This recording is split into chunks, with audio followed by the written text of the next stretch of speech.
turn it over to Jana. Introduce the speaker. Hello, everyone. It is my honor to introduce Christina today, who is an American historian in Germany, specializing in migration history and assimilation theory. She holds a Ph.D. in history from the University of California, Santa Barbara, and is the author of 4 books and several articles dealing exactly with these themes. She's currently a curator at the Baden-Württemberg State History Museum, the Haus der Geschichte Baden-Württemberg in Stuttgart, where she helped curate the special exhibition American Dreams: A New Life in the US, which is still on display until July 28.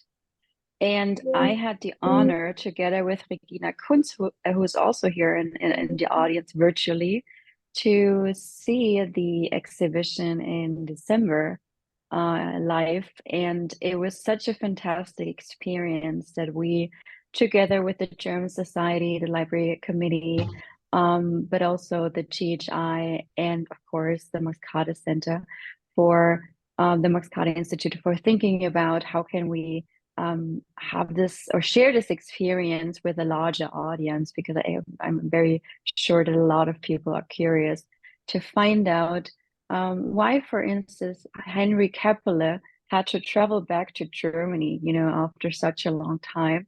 And I'm sure that Christina will give us more information about that. Christina, we're very happy that you're here, and the floor is yours. Thank you very much. Welcome, everyone. I hope you're having a good Friday. So my goal for today is to give you a virtual visual orientation to our special exhibition, and I will be focusing extensively on objects from the German Society of Pennsylvania, as well as talking about other Pennsylvania stories. I have a lot of photos of the exhibition and a little video that a colleague made. And so I'm going to go through and try to, for those of you who cannot visit us, hopefully give you a sense of what we are doing with your objects. And I also want to just extend my thanks to everyone also for your support of our exhibition. So just to do a brief overview, this is our poster. So our exhibition space is 500 square meters. The exhibition is in our special exhibition room, which is a space in the museum that is dedicated specifically to special exhibitions. And the space is, for a curator, quite nice because it's quite large and is in effect a black box, in that it's just a big rectangular room. We have complete control over lighting, over climate. There are no windows, and so we can really change the atmosphere of the space. And so if you came to see this exhibition, and then you went to see another exhibition, our next exhibition, or if you came 2 years ago and saw our previous special exhibition, it would be difficult for you to initially understand that you were in the same space, because we're able to manipulate the environment so effectively. So in the American Dreams exhibition, we have 7 sections. 5 are thematic, and 2 are multimedia visual. We have 34 stories in the exhibition. 32 of them are biographies and 2 are group stories. All of the text is in both German and English. It is a fully bilingual exhibition, which was something that was very important to our museum, particularly for this project. We have a total of 233 objects on display. 225 of them are lone objects. So almost everything in this exhibition came from lenders such as yourself. A lot of these objects came from the United States. We have 15 different American lenders, and they range from historical societies such as the German Society of Pennsylvania, other museums, libraries, archives, as well as private individuals. And then we have 2 multimedia stations, both of which use artificial intelligence to generate images. And so far, as of yesterday, we have had 12,236 visitors since we opened on November 17th. And this is so far a very good response from our public. We are getting a lot of school groups, which has been really wonderful. I think we are basically getting every high school English class in the Stuttgart area and from farther, from not just to Stuttgart. So that has also been a very, very positive response. I can say I do school workshops and tours nearly every single day. Not Mondays when we're closed, but basically Tuesday through Friday. So this is our YouTube channel. We made a little video to introduce what the exhibition looks like. If you're curious, interested in going, like that very much. This is our design schematic. So this came from our design firm, a firm called Bureau Berlin in Berlin. And so here you can see we have the 7 sections. So the first section, and then it kind of go. Can you see a cursor? Is that apparent to you? Okay. So we tried to sort of mimic a flag-like flowing movement. And I'll get into this more. The space is organized thematically and not chronologically. This is the entrance, but visitors do not have to start here at the beginning. This is where our multimedia stations are. So this is basically the design of the space.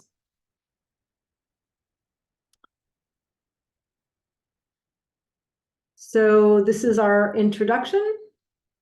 It is a collection of video monitors showing interviews with young German high school students, some of whom have done exchange programs in the United States, talking about what they think the American dream is, what it means to them, their interests, their images, stereotypes of the United States.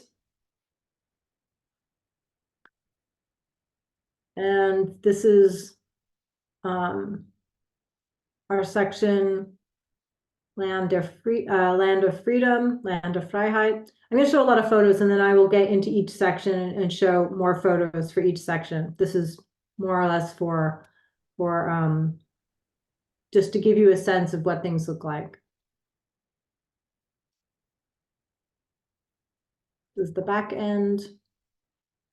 The video monitor with the man in the suit is a video monitor at the end of the exhibition that has an interview with the Consul General in Frankfurt, Dr. Scharf, and he talks about his German heritage and his family's immigrant story. So we try to then connect these 2 perspectives. So we start with the young German perspective and we end with the American perspective. So this is our introductory text.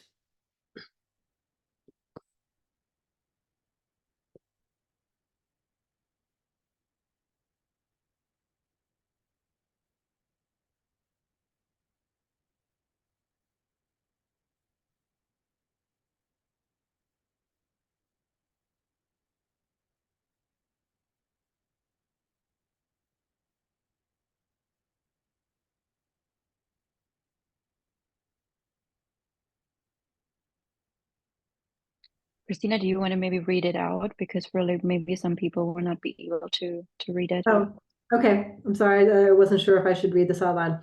All right. Dreams move people. Over the course of more than 3 centuries, up to 2 million people left the German Southwest to start new lives in America. Many fled from hardship and persecution. The desire for political and religious freedom, as well as a longing for prosperity in a supposedly limitless country, were the most important motives for their departures. Reality often had little to do with dreams. The land was by no means empty. Immigrants from the Southwest sought cooperation with the indigenous peoples of America, and at the same time took part in their expulsion and destruction. Religious freedom did not lead to paradise on earth. The American Republic was neither perfect nor safe. The vast majority of immigrants did not become millionaires. And yet the dreams remained powerful. The exhibition tells the stories of successful and failed dreams with 32 biographies. Not only reminds us of how close the connection is between Baden-Württemberg and the United States, it also shows the historical significance of migration for America and Europe in view of the current disputes over immigration.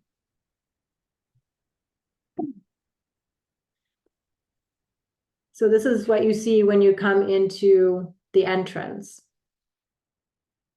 So that's this text here.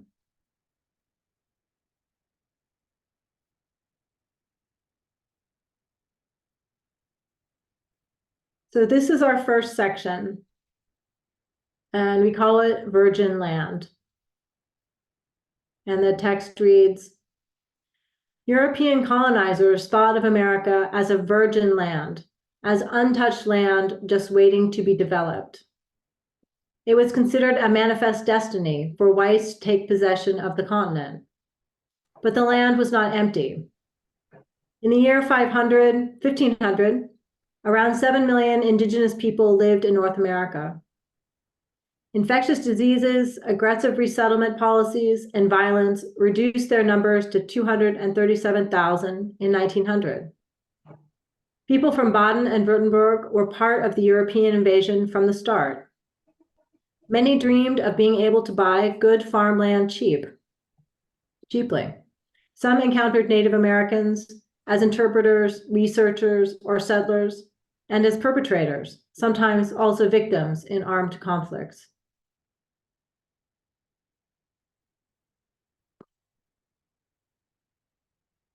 And so this is several of the display cases in this first section, Virgin Land. This section has a rather strong focus on Minnesota in particular, and the interactions and conflicts between German immigrants and the Dakota peoples in Minnesota.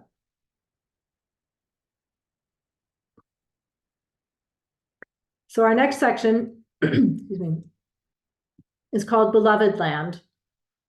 And the text says, the biblical story of the exodus of the people of Israel to God's promised land of Canaan is one of the most powerful migration myths.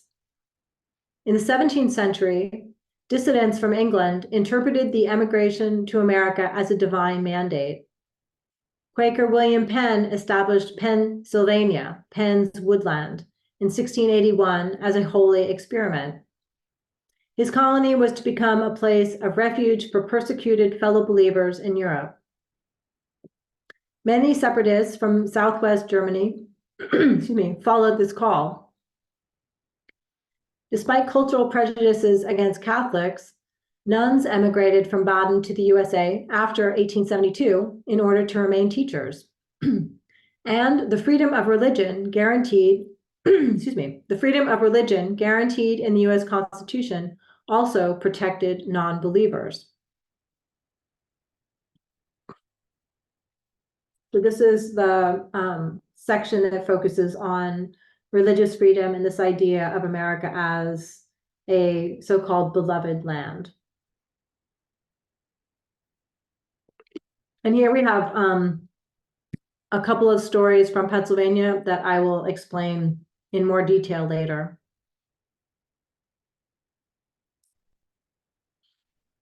So our third section is called Land of Freedom. And the text reads, "Give me your tired, your poor, your huddled masses yearning to breathe free." Since 1903, these lines from a poem by Emma Lazarus on the Statue of Liberty, dedicated in 1886, has greeted arrivals at New York Harbor. As the first modern republic, the United States was a haven for the oppressed.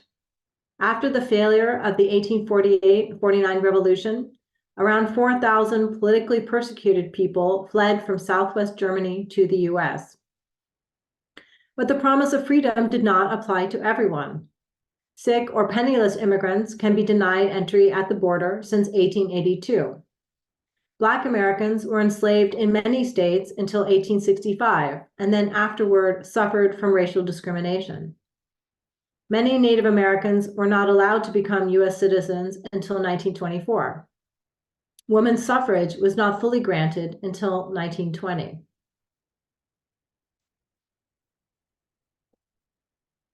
So this then looks at the Land of Freedom section. And this is another photo of that section. In this section, we have several examples of 1848 revolutionaries who came to the United States. That's an important theme in this section. This section also has a story devoted to the Turner Society, the Turnverein, and many of our stories are of people who were active in the Turnverein also.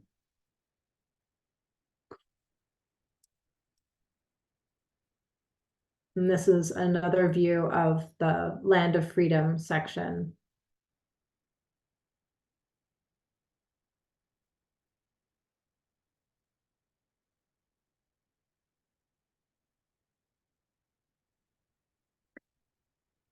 So our next section is called Land of Rescue. And the text says, after the Nazis seized power on January 30th, 1933, opponents of the regime were persecuted. Jews were expelled and robbed. After October 1934, they were only allowed to take 10 Reichsmarks with them into exile. In 1941, the state confiscated their assets that remained in Germany. With the start of mass deportations to labor and extermination camps in 1941, legal departure for Jews was forbidden. But even before that, Jewish Germans were often unable to emigrate due to the unwillingness of receiving countries to accept them. The US had a national immigration quota starting in 1924. In 1938, only 27,370 of the around 300,000 German visa applications were approved. Scientists with employment contracts were exempted from the quotas starting in 1933, as were artists, writers, and other highly skilled professionals beginning in 1940.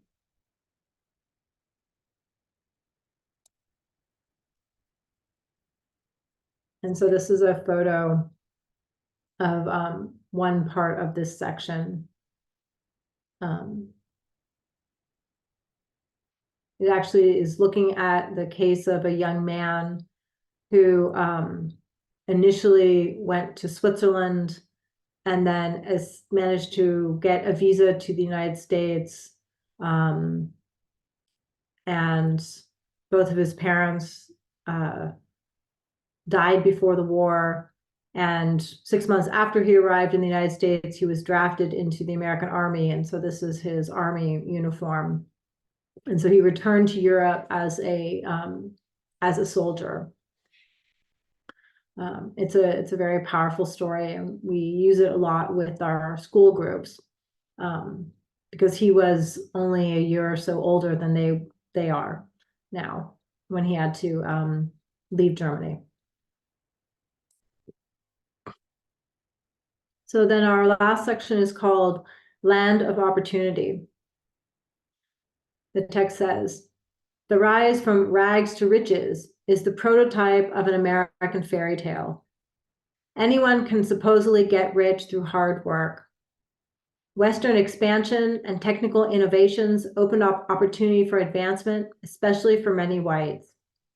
But the myth of the self-made man ignores unequal starting points and weakens social solidarity. Everyone is responsible for his or her own failure. The hope for a better life lured many women and men from Southwest Germany to the US. Only a few managed to rise to the top. But for many, the humble dream of owning a home, a secure income, and a better future for their descendants has come true."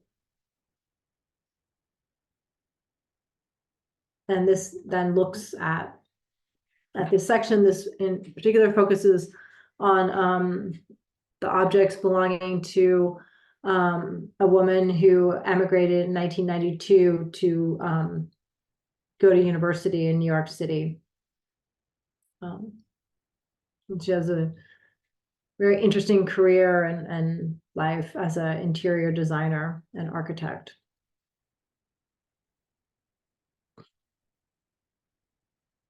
Okay, so let's talk about Kepler. That's why we're all here, right? So, we wanted to tell Kepler's story because we thought he had a really interesting life and he could play multiple roles in the exhibition, possibly. We borrowed 3 objects from the German Society. A portrait of Kepler from Goethe Kunst, his family book from 1766 to 1787, and a one of your record books from 1914 to 1938 that shows the registry of people seeking assistance from the German Society. So let's get the video going. So this video is supposed to recreate what you might see if you were here in the space and walking to the Kepler case.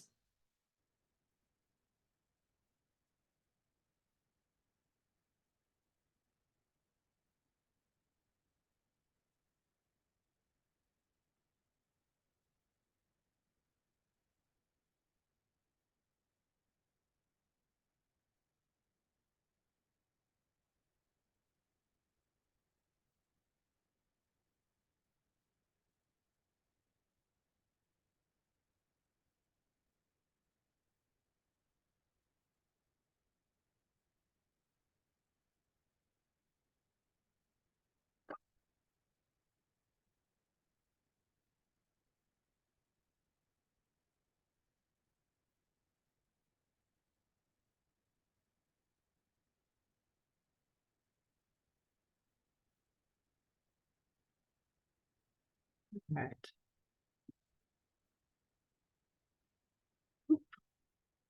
Okay.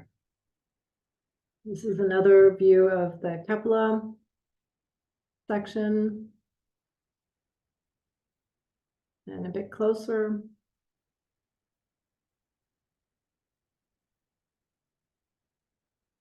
And so this is then our introductory text. Did the later regretted, quote, sins of my youth and transgressions prompt Johann Heinrich Kepler of Tröstlingen to emigrate in 1738? That year, more Germans emigrated to America than ever before. 30% of passengers died while traveling in the overcrowded ships. The normal mortality rate was 3%. Kepler never forgot his traumatic crossing of the Atlantic. As a successful businessman and ship owner in Philadelphia, he campaigned for improved transportation conditions. He founded the first German society in America with 64 other German Americans in 1764. This organization tried to relieve poor fellow countrymen the start in their new homeland until the 1940s.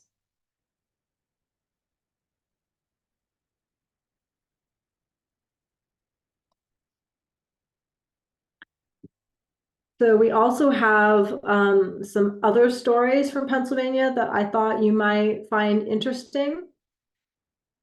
And they are Conrad Weiser, who emigrated in 1710. Each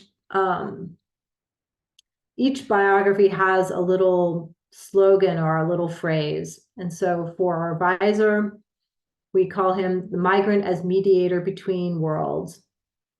And he was from the Palatinate, and he was an interpreter between the Six Nations peoples and the British.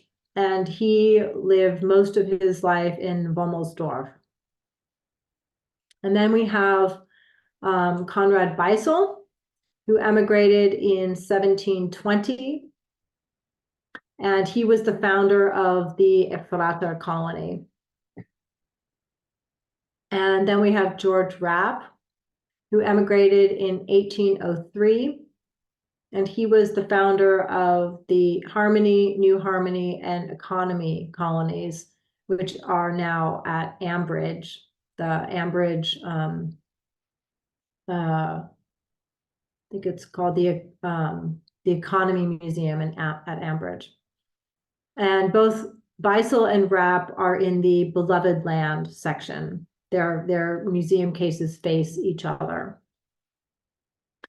And then we have Albert Schonhut, who emigrated in 1866, and he was the founder of Schonhut Toys in Philadelphia, which by World War I was the largest toy factory manufacturer in the world. And then finally, we have Charlotte Verpetti, who emigrated in 1947, and she was the first German war bride. And she settled in Philadelphia with her husband and daughter. And her daughter is the one who loaned us her objects. So I'm gonna go through and show some photos of the these sections, these stories. So this is the Weiser section. Excuse me. And the text here says, the Haudenosaunee, Six Nations or Iroquois, called Conrad Weiser from Gross Asbat, Tawachiwagan, or Sky Guide. The 14-year-old spent his first winter in America with the Mohawks and learned their language and politics. His father's hope that, quote, bread could be obtained more easily in the New World than in Germany had been bitterly disappointed. As contract workers for the British Navy, the Palatines were supposed to harvest tree sap for ship tar, which failed. They starved, rebelled against their English masters, and moved illegally to other colonies. In Pennsylvania, Weiser rose to the rank of Justice of the Peace and was the official interpreter between the British and the indigenous Americans from 1732 to 1758.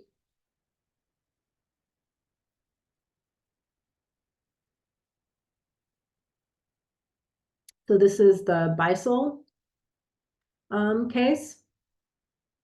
And these objects are from Ephrata and the American Folk Art Museum in New York City. So the text reads, in Europe, quote, the sun hath set at bright midday. America, on the other hand, quote, sees a lily blooming, whose perfume will spread unto the heaven, proclaimed Conrad Beissel in his 5th parish newsletter. The radical pietist baker had been expelled from Heidelberg in 1718 and now sought his salvation in America. He found refuge in Pennsylvania, William Penn's colony, which had been conceived as a holy experiment. From 1724 on, the mystical prophet gathered around him a growing number of followers hungry for redemption. With the sanctification of Saturday and adult baptism, they set themselves apart from other Protestant dissenters. In 1732, Beisel founded the Ephrata Monastery on Calico Creek, which existed until 1813.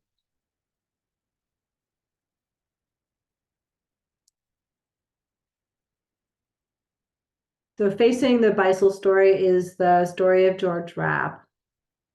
And the text reads, quote, "Brothers, the time has come for us to set out for North America, the promised land."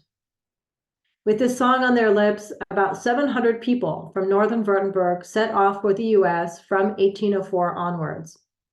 They followed their prophet, George Rapp, a charismatic linen weaver from Ippingen, who had been scouting out possible settlement locations in America since mid-1803.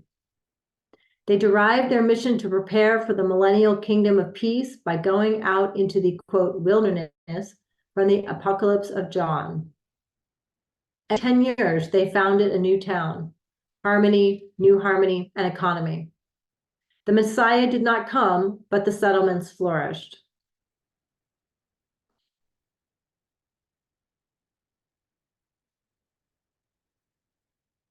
So this is then the Schoenhut section. And we were fortunate to find a collector who has collected many of his toys.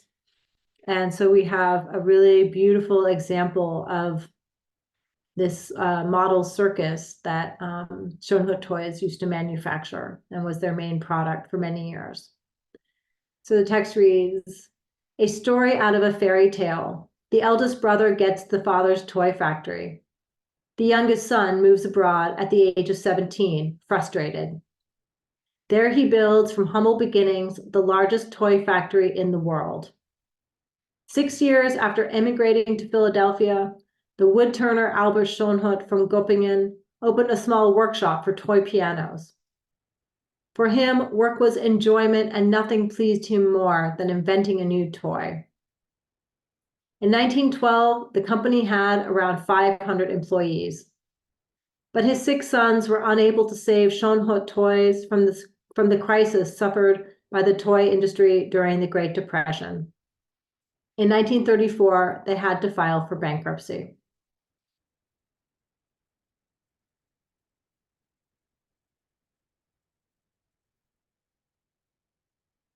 So this is the Charlotte Ware Petty case. Quote, "Miss my Dave so much," wrote Charlotte Petty, née Ware of Ladenburg in her calendar. Quote, "all day without my love." On December 30th, 1945, she had married the American ex-sergeant David Petty, making her the first, and for a long time, the only one of around 12,000 German-American war brides. Until December 1946, American military personnel were forbidden to marry Germans, so Petty had to resign from the service to marry Charlotte. But when he had to return to the US in September 1946, his heavily pregnant wife was not granted a visa. The father was not present at the birth of their daughter, Vera. It was not until October 1947 that mother and daughter were able to join him in the US.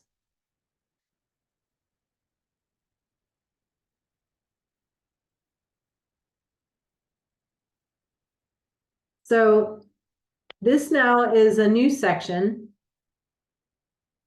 Excuse me. And I want to show you a bit about how we are using artificial intelligence in our exhibition, and particularly how we are using the Kepler story. So this is a little bit of what you would see.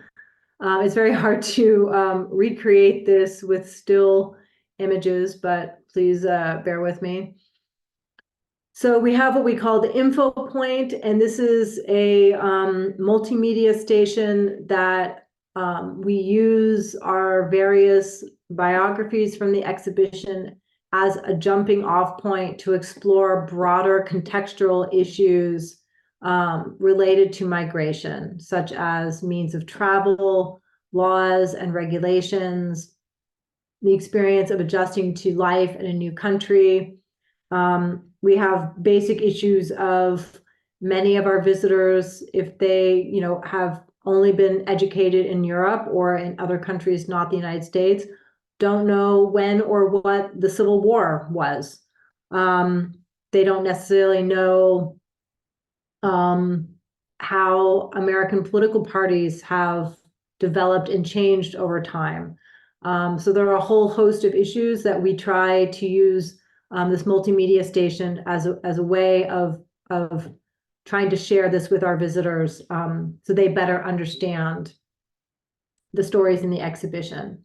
So we have two AI-generated images of Kepler. I personally find them a little strange, but my opinion doesn't really matter in this case. But so one is him as a young man, and then one is a more mature man. And we have created these postcards, and these postcards are distributed around the exhibition. Most of the stories have them. So if you are standing in front of the Kepler case and you see this postcard, it's an actual postcard. On the back, you can write an address and use it to mail this card to someone anywhere. So the Kepler postcard here has then this hashtag of Segelschiff or sailing ship. And so this then tells you that here you can learn something about sailing ships and the role that sailing ships played in migration. And to try to make it fun, particularly for younger people, we then have these little phrases. And so because Kepler was involved in shipping and in migrant transport, we tried to imagine scenarios. And so one idea would be Kepler is sitting there and he's looking at a register and he says, oh, I see only 14 passengers. And so how much would I earn from this trip? So this is the first page in the multimedia station for Kepler. And then we move on to different objects that don't have anything to do with Kepler specifically, but are related to this larger theme of the sailing ship. So we start with an image of an advertisement for his ship, the Charming Nancy. And the text here reads, so it's an advertisement for this ship from 1737.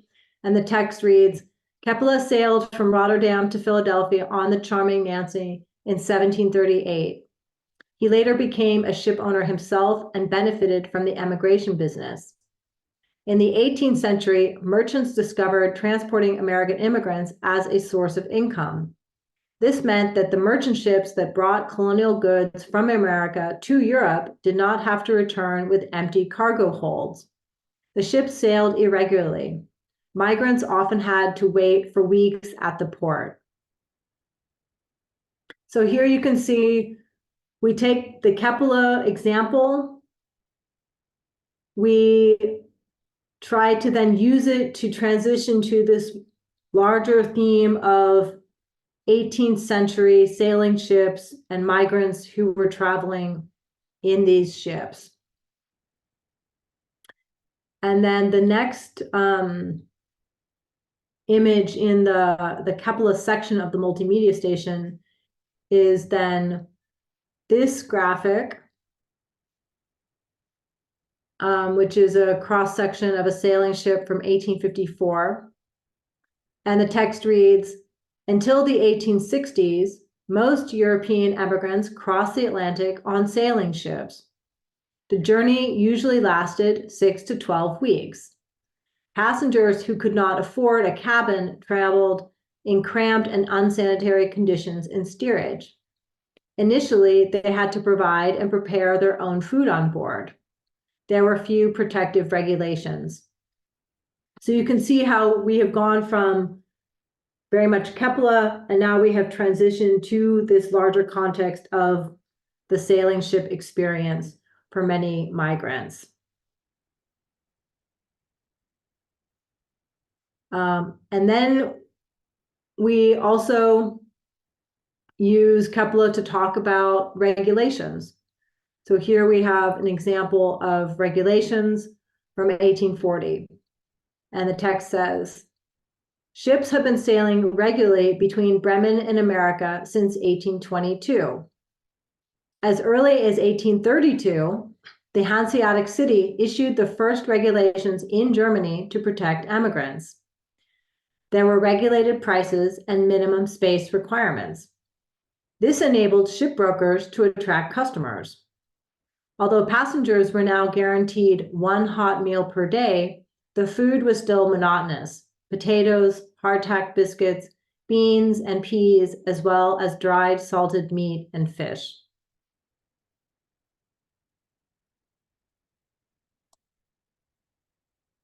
And we also use Kepler here as a much younger man, supposedly, to talk about the concept of freedom of movement.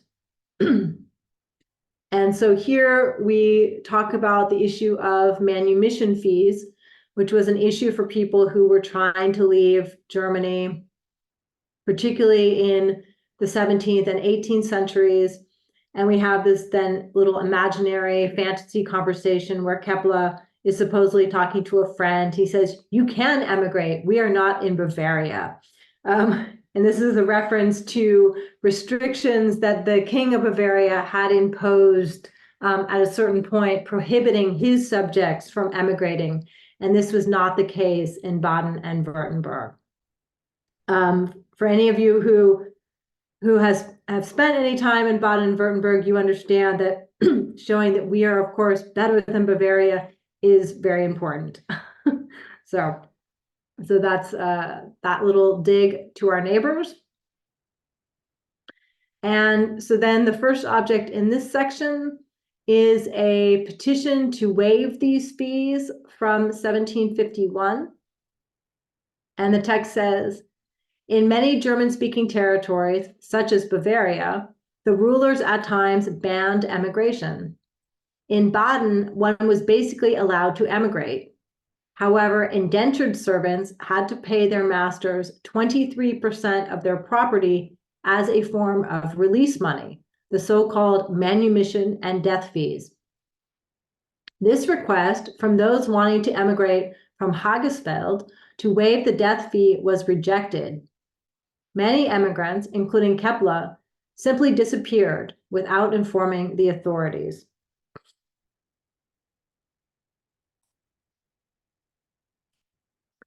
And then further transitioning, we have this painting by Karl Hübner, The Emigrants from 1846.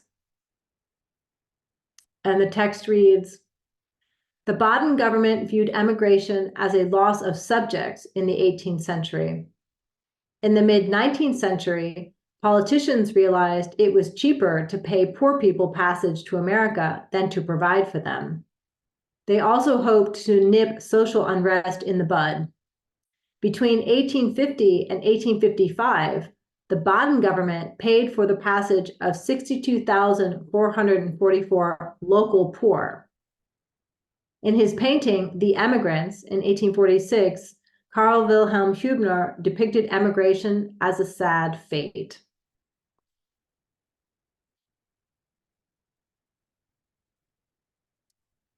So I think I am done with my presentation. I want to say thank you very much for your time and attention. And I guess there are supposed to be questions, comments.